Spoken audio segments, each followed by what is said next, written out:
I'm Taylor. I am the operations manager at Kaboom for our play products team. So I've been at Kaboom for about 4.5 years, working directly with Imagination Playground and our other large-scale product, Rig-a-Majig, which I'll talk about in a second. So here to just kind of talk about what we do and what our philosophies are related to play facilitation and child-directed open-ended play. Kaboom is a DC-based nonprofit, and we've been around since 1996, and our mission is really to ensure all kids get play opportunities wherever that may be. Initially, what we would say is like one of the first and foremost roles of the play facilitator is getting the materials ready. A couple ways that we do that on a regular basis would be either depending on the age of the kids and how many there are and how much space there is. We would potentially pull all the blocks out of their carts and maybe stack them in like piles and then have the kids sort of start with a blank slate. If they're not familiar at all, we might have sort of a starting structure that we would have them, maybe we would start maybe as some kind of a foundation and have them build off of it just until they get super familiar with it, and they can of course take it apart and start over. So there's a couple ways, but obviously that is a good starting point, is staging the materials, whether that's just the blocks or if it's blocks with other things, which we'll get into. So that's sort of starting off your play sessions. Obviously observing and listening to them, noticing how they're interacting. Sometimes we might demonstrate some of the possibilities for play and the uses of the materials and get involved with them, but again, trying to be as sort of hands-off as possible so they know you're there for support, but they're not thinking like this adult's going to tell me what to do. They have the freedom to figure that out themselves.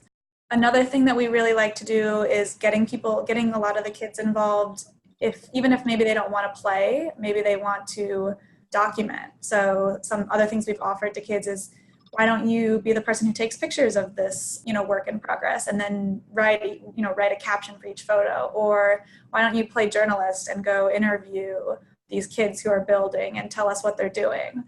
We do a lot with that kind of thing too. So maybe they don't want to build, maybe that's just not their thing, but a way to get them involved with any other way to get them involved in the play and the creativity. We're always trying to support and encourage that as much as possible.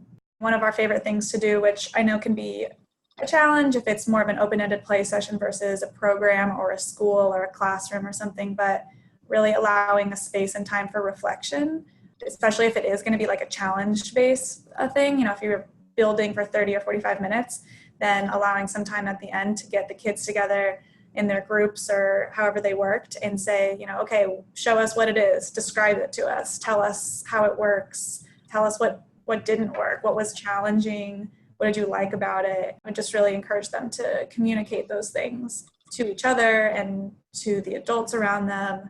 They'll really feel a lot of ownership over it if you're able to encourage that kind of thing. And then as a play facilitator, obviously just ensuring safe and hygienic environment and really showing the kids that you care, you're listening to them, you're supporting them, you're not overburdening them and telling them what to do, but you're there if they need you, which is really a big thing that Kaboom cares about, is just making sure kids know they have caring adults in their lives. Something that we like to do, or that a lot of organizations like to do, is establishing rules and common language.